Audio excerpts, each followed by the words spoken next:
білімнің артықшылдығын көрсететін мынандай бір керемет хадис бар. Қараңыздаршы. Пайғамбар айтады: ғалымның қарапайым құлшылық ғибадат жасап жүрген мұсылманнан артықшылығы менің сендерден артықшылығым сияқты дейді. Енді ойлаңыздаршы, біз барлығымыз қарапайым адамбыз. Барлығымыз қарапайым кісілерміз. Ал пайғамбар ол Алланың ең сүйіктісі, Алланың елшісі, Алланың бізге үлгі қылып жіберген адамы да.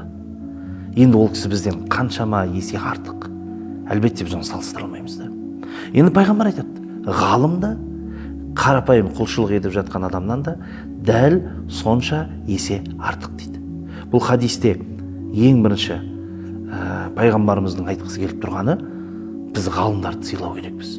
Ғалымдарды сыйлау ол пайғамбарларда сыйлаумен, құрмет көрсеткенмен бірдей болып табылады. Екіншіден, әрбір адам ғалым болуға ұмтылу керек. Болмасаң да ұқсап бақ.